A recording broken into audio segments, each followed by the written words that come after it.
Assalamualaikum warahmatullahi wabarakatuh.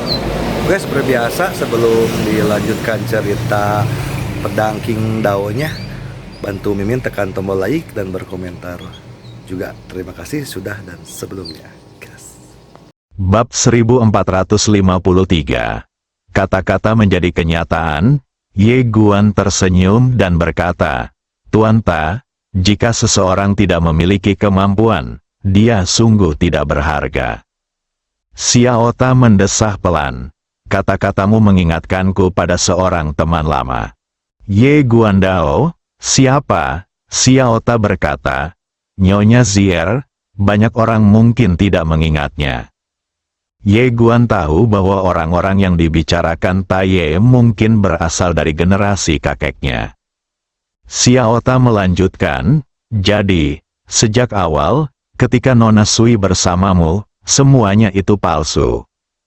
Ye Guan tersenyum dan berkata, "Tuan Ta, pikirkanlah, bagaimana mungkin orang seperti dia bisa jatuh cinta pada seorang pria dengan begitu mudahnya? Aku hanya dianggap luar biasa di matamu, di matanya dan guru dari Pena Dao Agung.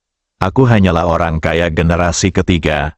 Aku hanya bekerja sama dengan Nona Sui sebelumnya. Dan sekarang kerjasama itu telah berakhir. Bagaimana dia akan memperlakukanku selanjutnya sebenarnya tidak ku ketahui." Xiao Ta mendesah pelan, "Si kecil, ini sungguh tidak mudah bagimu." Ye Guan tersenyum, "Kembali ke topik kita sebelumnya. Sutra penghancur tembok ini jelas merupakan hal yang sangat penting. Dan bahkan dua orang kuat seperti mereka perlu menggunakan kebijaksanaan dan strategi untuk mendapatkannya. Jelas, di alam semesta utama, masih ada bos yang menakutkan yang mereka semua takuti. Menurut dugaanku, pasti ada beberapa sutra penghancur tembok di tangan para bos teratas itu, atau di beberapa tempat yang bahkan mereka sangat takuti." Saat dia berbicara, kekhawatiran tampak di matanya. Xiao Ta berkata, "Maksudmu, mereka mungkin menciptakan kebencian dan konflik denganmu, dan menggunakanmu untuk menghadapi, tidak, menggunakan orang-orang di belakangmu untuk menghadapi keberadaan mengerikan yang tidak diketahui itu." Ye Guan mengangguk. Xiao Ta berkata, "Bukankah guru dari Pena Dao Agung memintamu untuk bergabung sebelumnya? Mengapa kamu tidak bergabung dengannya?" Ye Guan menggelengkan kepalanya. Bergabung dengannya sama saja dengan mencari kulit harimau. Lagi pula, dia tidak benar-benar ingin bergabung denganku, tetapi ingin memanfaatkanku untuk menghadapi Sui Gujin. Jika aku benar-benar bergabung dengannya untuk menghancurkan Sui Gujin, apa hasilnya?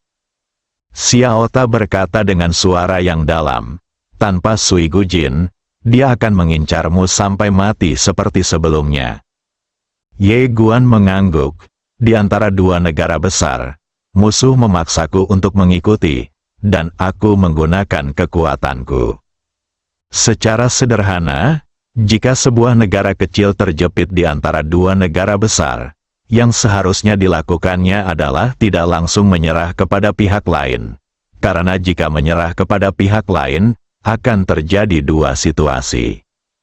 Yang pertama adalah bahwa ia dan negara besar itu menyerah untuk menghancurkan negara besar lainnya. Tetapi itu pasti akan digunakan, dan begitu negara lain dihancurkan, itu tidak akan lagi layak digunakan. Yang kedua, ia akan dipukuli sampai mati oleh negara besar lainnya, dan negara besar yang ia serahkan tidak akan pernah berperang untuknya. Negara besar yang ia serahkan pasti akan menambah bahan bakar ke dalam api.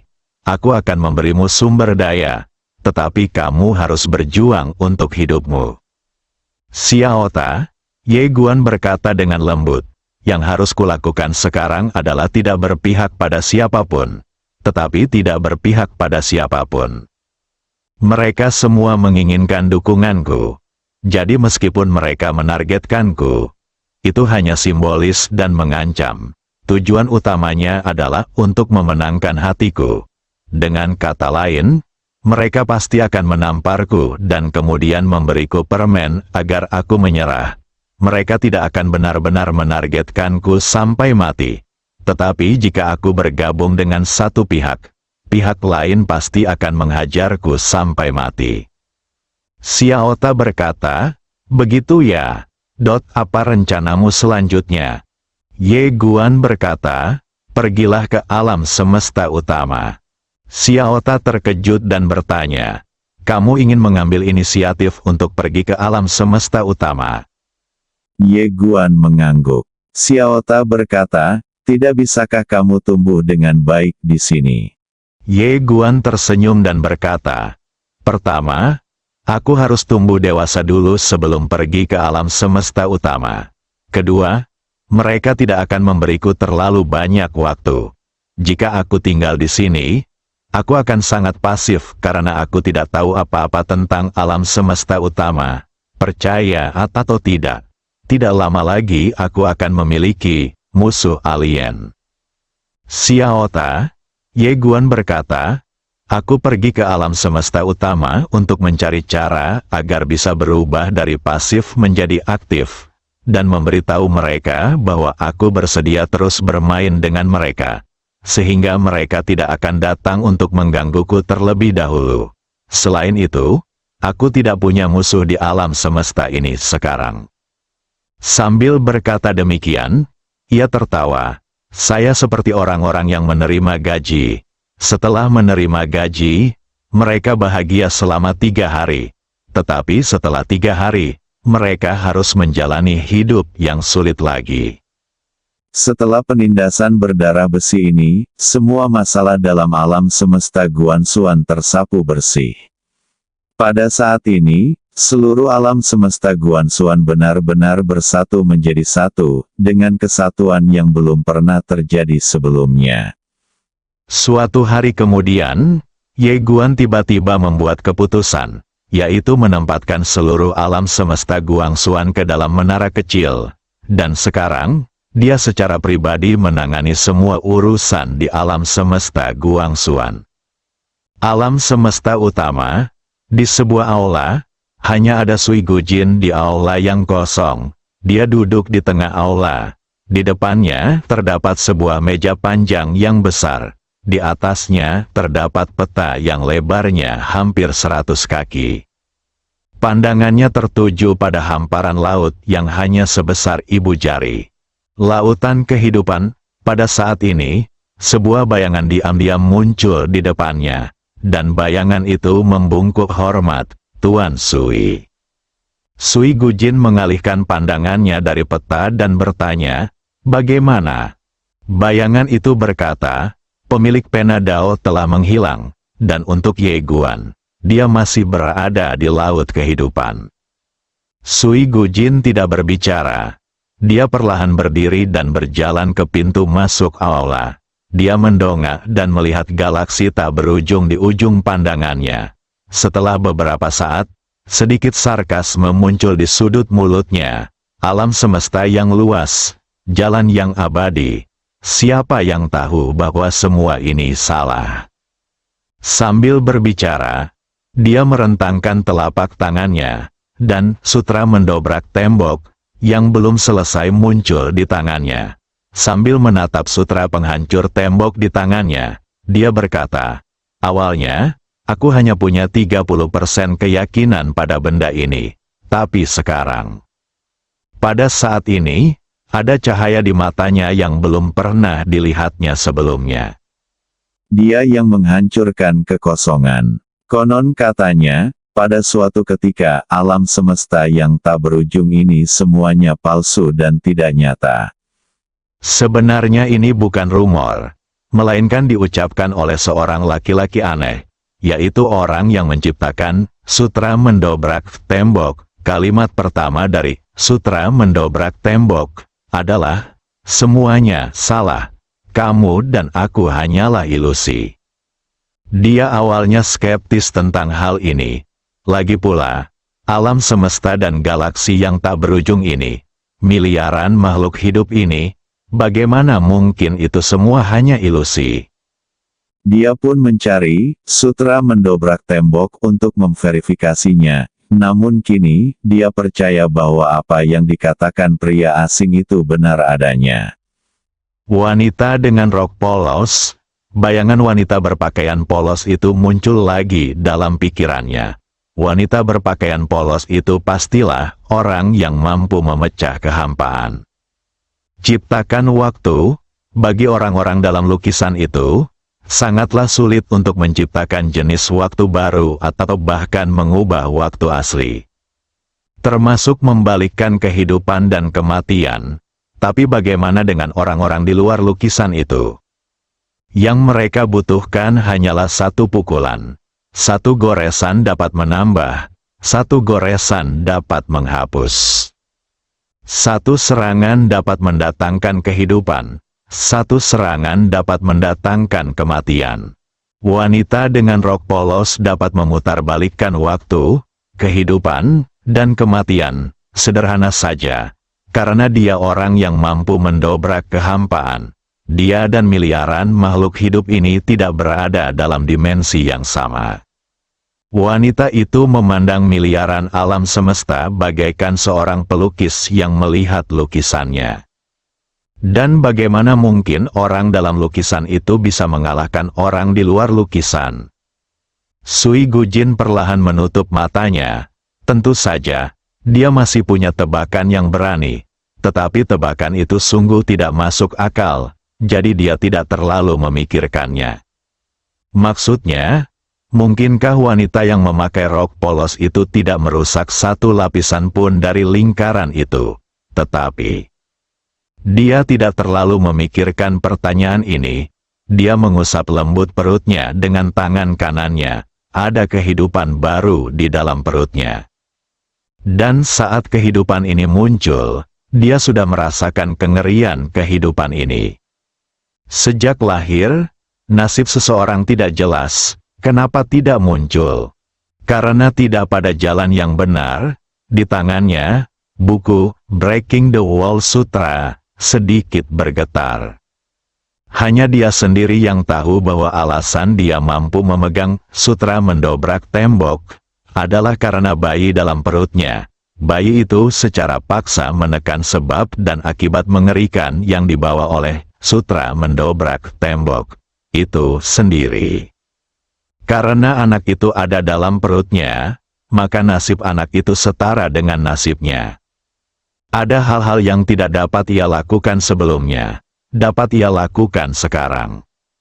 Segala macam sebab akibat tidak akan menimpa Anda. Bayangan itu tiba-tiba berkata, Tuan Sui, klan Dao Chang sangat marah. Mereka seharusnya sudah tahu sekarang bahwa ayah dari anak dalam perutmu adalah Tuan Ye. Tuan Ye sekarang tidak punya kesempatan untuk bersaing dengan mereka. Sui Gujin memasang ekspresi kosong di wajahnya. Oh, tidak ada emosi dalam suara itu. Bayangan itu tidak berani mengatakan apapun. Nebula Wanji, di nebula itu, petir menyambar bagaikan ular perak. Tiba-tiba, cahaya putih melesat ke langit dan langsung menyerbu nebula. Kekuatan dahsyat menyerbu ke dalam nebula. Dan seketika membalikkan nebula itu. Banyak guntur yang benar-benar pecah. Dan saat cahaya putih itu melesat menuju bagian tengah, tiba-tiba, guntur berwarna merah darah yang mengerikan menyambar. Ledakan. Dalam sekejap, cahaya putih itu jatuh lurus ke bawah. Tidak diketahui berapa lama jatuhnya sebelum berhenti. Ketika cahaya putih itu menghilang, seorang pria berpakaian putih pun terlihat. Dia tampan dan anggun, dengan rambut panjang berkibar tertiup angin dan tatapan matanya penuh dengan keganasan. Orang ini tidak lain adalah Dewa Tua. Dewa Tua itu menatap nebula Wanji dan tertawa, baiklah, datang lagi. Setelah berkata demikian, dia kembali berubah menjadi seberkas cahaya putih dan terbang ke angkasa. Namun tidak lama kemudian ia ditekan kembali ke posisi semula lagi. Tepat saat dia hendak menyerang lagi, Nebula kesengsaraan ribuan tiba-tiba bergetar, lalu sebuah wajah ilusi tiba-tiba melewati nebula kesengsaraan ribuan dan muncul di atas kepala dewa tua itu. Dewa tua itu mengernyit sedikit. Wajah itu menatap ke bawah ke arah dewa tua itu dan berkata, "Bunuh satu orang untukku. Setelah itu, aku akan membantumu menerobos belenggu peradaban." Dewa tua itu menatap wajah itu. Siapa? Wajah itu berkata, Ye Guan. Dewa tua itu mengerutkan kening. Aku tidak mengenalnya. Wajah itu menatapnya. Tidak masalah. Yang penting dia ada di alam semestamu. Dewa tua itu tertawa dan berkata, aku tidak menaruh dendam padanya. Mengapa aku harus membunuhnya? Wajah itu berkata, jika kau membunuhnya, aku akan membantumu meninggalkan tempat ini dan membiarkanmu terbebas dari belenggu peradabanmu sendiri. Dewa tua itu melambaikan tangannya. Aku tidak punya dendam padanya. Mengapa aku harus membunuhnya? Dalam hidup, kamu bisa melakukan apa saja, tetapi kamu tidak bisa melakukan apapun yang bertentangan dengan hati nuranimu. Mengenai naik jabatan, jika aku bisa naik jabatan, itu karena aku punya kemampuan. Jika aku tidak bisa naik jabatan dalam hidupku, itu masalahku sendiri. Aku tidak bisa menyalahkan orang lain. Wajah itu menatap ke arah dewa tua itu. Ini kesempatanmu seumur hidup. Dewa tua itu tertawa dan berkata, saya yakin bahwa saya tidak melakukan hal yang memalukan dalam hidup saya. Dan saya akan menghadapi surga setelah kematian saya. Setelah berkata demikian, dia mengabaikan wajah itu dan terus berlari menuju nebula Wanji. Tapi tak lama kemudian, dia terlempar kembali ke sumbernya. Di dalam menara kecil, 300 tahun kemudian, di pintu masuk aula Guangxuan, Ye Guan sedang berbaring di kursi dengan sebuah buku kuno menutupi wajahnya. Matahari bersinar padanya, membuatnya merasa hangat. Setelah tertidur dalam jangka waktu yang tidak diketahui, Ye Guan tiba-tiba berdiri, meregangkan tubuhnya, dan tiba-tiba kekuatan keyakinan terpancar dari tubuhnya. Dan kekuatan iman sebetulnya berwarna putih, iman yang murni. Ye Guan menarik napas dalam-dalam. Dia menatap ke kejauhan dan melihat seluruh alam semesta Guangxuan dalam sekejap. Sudut mulutnya sedikit terangkat. Sekarang di alam semesta Guangxuan, apa yang dikatakan Ye Guan disebut kebijakan. Peraturan setempat adalah hukum, dia adalah Tuhan. Selamat tahun baru semuanya, bab 1454, lahir dengan sebuah nama. Ye Guan mengutus semua kaisar besar dan orang-orang kuat di alam semesta Guangxuan dan memberi mereka tugas untuk menaklukkan peradaban kosmik luar. Karena masih banyak tempat di alam semesta yang dapat diamati ini yang belum dikembangkan, tugas alam semesta Guangxuan saat ini adalah menaklukkan seluruh peradaban kosmik yang dapat diamati. Dia ingin benar-benar menyatukan seluruh alam semesta yang dapat diamati. Sekarang sistem alam semesta Guangxuan telah disempurnakan, dan dia juga telah mengembangkan sejumlah besar bakat luar biasa. Oleh karena itu, setelah menaklukkan peradaban kosmik baru, dia tidak khawatir tidak mampu mengelolanya. Adapun apakah peradaban baru itu bersedia bergabung, dia sangat yakin. Karena sekarang alam semesta Guangxuan adalah peradaban paling kuat di seluruh alam semesta yang dapat diamati. Tidak ada peradaban yang dapat menolak untuk mengamati alam semesta yang penuh misteri. Sama seperti tanah lama di masa lalu, kekuatan beradab yang tak terhitung jumlahnya tengah berebut untuk bergabung dengannya. Dia memperkirakan bahwa jika dia dapat membawa seluruh peradaban alam semesta yang dapat diamati di bawah komandonya dan mengembangkannya menjadi kekuatan iman murni, kekuatannya secara konservatif dapat ditingkatkan lebih dari 10 kali lipat. Dengan kekuatannya saat ini, membunuh seorang penguasa peradaban semudah membunuh seekor ayam. Jika kekuatannya meningkat 10 kali lipat, betapa mengerikannya itu. Setelah menjelaskan semuanya, Ye Guan datang ke Nebula Wanji. Kali ini, dia hanya membawa menara dan pedang. Dia tidak tinggal di tempat ini untuk meneruskan pengembangannya karena dia tahu bahwa atasannya tidak akan memberinya waktu sebanyak itu. Ye Guan menatap Nebula Wanji. Pada saat ini, Nebula Wanji tenang dan malapetaka belum muncul, tetapi dia masih bisa merasakan aura mengerikan darinya. 3000 kesengsaraan Dao Agung. Bencana di sini adalah bencana terkuat di alam semesta yang dapat teramati. Ye Guan tiba-tiba tertawa, dan pada saat berikutnya, dia berubah menjadi cahaya pedang dan melayang ke langit. Dalam sekejap, cahaya pedang telah memaksa masuk ke kedalaman Nebula Wanji. Dalam sekejap, bencana yang tak terhitung jumlahnya melonjak dan kekuatan bencana yang mengerikan membanjiri Ye Guan. Ledakan, dengan suara ledakan keras, cahaya pedang itu menghilang. Ye Guan ditekan secara paksa oleh kekuatan yang mengerikan dan langsung jatuh. Tidak diketahui berapa lama dia terjatuh sebelum dia berhenti. Setelah berhenti, Ye Guan menatap Nebula Wanji dan sedikit terkejut sejenak, tetapi segera dia mulai tertawa. Di alam semesta Guangxuan, dia sudah menjadi dewa, dan perasaan tak terkalahkan itulah yang membuatnya sangat kesepian. Dia benci perasaan menjadi tak terkalahkan. Ye Guan tersenyum dan berkata, "Datang lagi." Setelah berkata demikian, dia kembali berubah menjadi seberkas cahaya pedang dan terbang ke angkasa.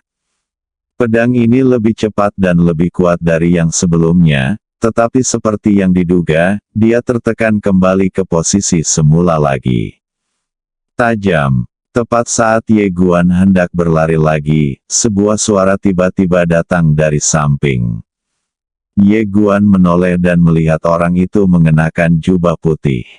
Itu Dewa Tua. Ye Guan menatap pria itu dan berkata sambil tersenyum, "Apakah kamu Dewa Tua?" Dewa Tua itu sedikit terkejut, "Apakah kau mengenalku?" Ye Guan berkata, "Aku sudah mendengar tentangmu." Haha. Dewa Tua itu tertawa, "Aku tak menyangka masih ada orang di sana yang mengingatku." Ye Guan berkata, "Kau belum bergegas." Dewa Tua itu menggelengkan kepalanya, "Tidak." Ye Guan menatap Nebula Wanji dan berkata, "Sepertinya orang-orang di sana tidak pernah berpikir untuk membiarkan kita naik ke sana." Setelah beberapa kali tuduhan, ia sudah merasa bahwa hal ini tidak normal. Kekuatan semacam ini bukan lagi milik alam semesta ini. Perlu dikatakan bahwa kekuatan musibah apapun bukanlah sesuatu yang dapat ditahan oleh orang-orang di alam semesta ini. Kalau dia tidak memiliki kekuatan iman yang murni, dia akan mati walaupun dia mendekatinya, apalagi menerjangnya. Dewa Tua itu tersenyum dan berkata, "Adalah hal yang normal bagi peradaban yang lebih tinggi untuk menghalangi peradaban yang lebih rendah." Ye Guan menatap Dewa Tua itu dan berkata, "Ku dengar hati pengasih sudah bergegas keluar." Dewa Tua itu mengangguk, "Ya, wanita itu kuat." Ye Guan tersenyum dan berkata, "Jika dia bisa melakukannya, maka kita juga bisa." Haha, Dewa Tua itu tertawa, "Begitulah yang kupikirkan pada awalnya." Ye Guan Dao, "Bagaimana sekarang?" Dewa Tua itu tersenyum dan berkata, "Sekarang aku pikir begitu." Ye Guan juga tertawa. Dia menatap Nebula Wanji. Saat berikutnya, dia berubah menjadi cahaya pedang dan melayang ke langit. Dalam sekejap, cahaya pedang telah memasuki kedalaman Nebula Wanji. Di seluruh Nebula Wanji, guntur menyambar dan akhirnya berubah menjadi seberkas petir yang menghantam cahaya pedang dengan ganas. Ledakan, cahaya pedang menghilang. Ye Guan ditekan kembali ke posisi semula sekali lagi. Kali ini, retakan yang tak terhitung jumlahnya muncul di tubuhnya. Ye Guan sangat gembira. Sungguh kekuatan yang mengerikan. Dewa tua itu tersenyum dan berkata, ilmu pedangmu cukup menarik. Ye Guan menoleh ke arah dewa tua itu, yang bertanya, apakah kamu tengah mengolah jalan ketertiban? Ye Guan mengangguk. Ya, dewa tua itu menatap nebula 10.000 kesengsaraan, ada 3.000 kesengsaraan besar di dalamnya. Dan setiap kesengsaraan berhubungan dengan jalan yang hebat. Di dalamnya, ada kesengsaraan yang disebut kesengsaraan Ordo. Kesengsaraan itu secara khusus ditujukan pada jalan Ordo Anda. Kesengsaraan itu tersembunyi di bagian terdalam. Ketika Anda bersentuhan dengannya, Anda akan tahu betapa mengerikannya itu. Tentu saja, jika Anda dapat mengalahkannya dan melahapnya, maka kekuatan Anda akan meningkat pesat lagi. Ye Guan sedikit terkejut. Bisakah itu juga melahap bencana? Dewa tua itu tersenyum dan berkata, tentu saja, mereka juga bisa melahap kita. 3.000 malapetaka besar ini telah berkultivasi selama miliaran tahun yang tak terhitung jumlahnya dan memiliki kecerdasan spiritual mereka sendiri. Mereka sebenarnya juga sedang berkultivasi, dan dengan melahap kita, kekuatan mereka akan menjadi lebih kuat. Ye Guan berkata, begitu. Pada saat itu, dia seperti teringat sesuatu. Lalu tiba-tiba bertanya, senior, siapa namamu? Dewa tua itu tersenyum dan berkata, aku disebut Dewa Tua. Ye Guan terkejut dan bertanya, apakah ini namamu? Dewa tua itu tertawa. Ya, aku memang terlahir dengan namaku sendiri. Yang sangat aneh bagiku, ayahku berkata bahwa aku mungkin reinkarnasi dari seorang pria hebat. Haha. Ye Guan berkata dengan serius, sangat ganas. Haha. Dewa tua itu tertawa keras.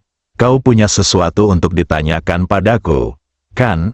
Kalau kau punya sesuatu, tanyakan saja. Pria harus terbuka dan jujur satu sama lain. Ye Guan berkata, senior, Master Dao Pen seharusnya mencarimu sebelumnya. Dewa tua itu mengangguk. Aku telah mencarimu dan berkata aku akan berurusan denganmu. Ye Guan menatap dewa tua itu, senior menolaknya. Dewa tua itu berkata, apalagi? Ye menatapnya tanpa berkata apa-apa. Dewa tua itu menggelengkan kepalanya, membosankan sekali. Sebagai seorang kultivator, kita seharusnya berlatih saja. Mengapa kita harus melakukan semua kekacauan ini? Ye Guan tersenyum dan berkata, saya berterima kasih atas saranmu. Dewa tua itu berkata, kamu memiliki banyak musuh. Sambil berbicara, dia menatap nebula kesengsaraan ribuan dan berkata, belum lama ini, seorang pria di atas sana muncul di sini dengan kekuatan magis yang luar biasa dan memintaku untuk membunuhmu. Pemilik pena Dao ingin menangkapmu, dan seseorang di atas sana juga ingin menangkapmu. Kau benar-benar menyedihkan. Haha. Ye Guan sedikit penasaran. Syarat apa yang diberikan atasan kepadamu? Dewa tua itu berkata, biarkan aku naik. Ye Guan berkata, senior, apakah kamu tidak tergoda? Dewa tua itu menatapnya dan tersenyum. Jika aku memiliki kemampuan untuk naik, maka aku akan naik. Karena itulah yang pantas aku dapatkan. Jika aku tidak memiliki kemampuan untuk naik, maka aku tidak akan naik. Ini seperti bermain game. Jika kamu curang karena tingkat kesulitannya, maka meskipun kamu lulus level, apakah ada artinya? Ye Guan terdiam. Dewa tua itu menatap nebula 10.000 kesengsaraan dan berkata sambil tersenyum, ada 3.000 kesengsaraan di sini. Selama bertahun-tahun, aku bahkan tidak dapat bertahan dari satu kesengsaraan di awal. Tetapi sekarang aku dapat bertahan dari 1900 kesengsaraan. Tahukah kau, setiap kali aku bertahan dari satu kesengsaraan lagi, itu adalah hal yang sangat mengasyikkan dan membahagiakan bagiku. Seringkali, prosesnya lebih menarik daripada hasilnya. Haha. Setelah berkata demikian, dia melangkah maju dan berubah menjadi seberkas cahaya putih yang melesat ke angkasa dan langsung menuju ke kedalaman nebula Wanji. Ye Guan mendongak ke arah Dewa Tua yang bergegas menuju nebula Wanji, dan sebuah senyuman muncul di wajahnya. Proses, ya, sebuah akhir tanpa proses. Meskipun itu bagus, tapi apa artinya? Ledakan, pada saat ini, di nebula Wanji, cahaya putih pecah, dan Dewa Tua kembali ke posisi semula. Dewa Tua itu melambaikan tangannya, dan guntur yang keluar dari tubuhnya langsung hancur. Dia menatap nebula 10.000 kesengsaraan dan berkata sambil tersenyum, "Kau ingin ikut? Berusahalah sekuat tenaga dan lihat berapa banyak kesengsaraan yang bisa kau atasi." Ye Guan tersenyum dan berkata, "Baiklah." Setelah berkata demikian, dia tiba-tiba berubah menjadi cahaya pedang dan melesat ke langit. Pada saat ini, dia langsung memobilisasi 3 jenis kekuatan darah dan kekuatan keyakinan. Saat pedang ini dipukul, nebula Wanji tiba-tiba merasakan ancaman. Dalam sekejap, 3.000 malapetaka besar melonjak, dan 3.000 guntur malapetaka berkumpul menjadi pilar petir dan menghantam Ye Guan dengan ganas. Ledakan, di nebula Wanji. Cahaya pedang dan gelombang kejut guntur meletus terus-menerus, menggetarkan seluruh nebula Wanji hingga mendidih. Setelah beberapa saat, cahaya pedang itu pecah dan Ye Guan terjatuh. Setelah berhenti, darah mengalir keluar dari sudut mulut Ye Guan. Bukan hanya itu saja, petir pun menyambar sekujur tubuhnya dan terus-menerus mengikis tubuhnya. Dewa Tua itu berkata dengan gembira, "Aku baru saja menghitung. Kamu telah mematahkan 1520 kesengsaraan. Adik kecil, kamu luar biasa. Kamu dapat mematahkan 1520 kesengsaraan hanya dengan sekali jalan, yang jauh lebih hebat daripada aku di awal. Selain itu, aku merasa kamu belum benar-benar mencoba yang terbaik. Sungguh luar biasa." Ye Guan tersenyum pahit. Bencana ini sungguh mengerikan.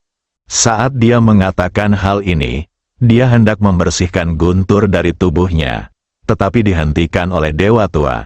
"Tunggu." Ye Guan menatap Dewa Tua itu, dan Dewa Tua itu tersenyum dan berkata, "Guntur ini adalah hal yang baik. Ia dapat terus-menerus melembutkan tubuhmu dan membuat tubuhmu lebih kuat." Saat dia berbicara, dia tiba-tiba membuka telapak tangannya dan sebuah pil yang memancarkan petir jatuh di depan Ye Guan. "Ini adalah pil petir kesengsaraan yang telah aku sempurnakan. Akan lebih efektif jika digunakan dengan benda ini." Ye Guan tersenyum, mengambil pil itu dan menelannya. Dalam sekejap, kekuatan petir menyebar dari tubuhnya. Dewa Tua itu tersenyum dan berkata, "Apakah kamu tidak takut akan ada yang salah dengan pil ini?" Ye Guan berkata dengan serius, "Bagaimana mungkin orang sepertimu, senior, bersedia melakukan hal seperti itu?" Dewa Tua itu tertawa, "Ada pedang di tubuhmu yang melindungi jiwamu, jadi kau berani memakan pil yang kuberikan padamu, kan?" Wajah Ye Guan memerah. Dewa Tua itu menepuk pundaknya dan berkata sambil tersenyum, "Aku bisa mengerti. Kamu masih sangat muda dan telah mencapai level ini. Jika kamu tidak memiliki sedikit trik, kamu pasti sudah terbunuh sejak lama." Sambil berbicara, dia menatap langit dan berkata sambil tersenyum, "Aku tidak bermaksud apa-apa lagi. Aku hanya merasa sangat kesepian di sini selama bertahun-tahun, dan akhirnya seseorang datang. Aku tidak ingin kau terbunuh oleh Nebula Wanji itu. Setelah berkata demikian, dia kembali melayang ke angkasa dan melesat menuju Nebula Wanji. Bersambung.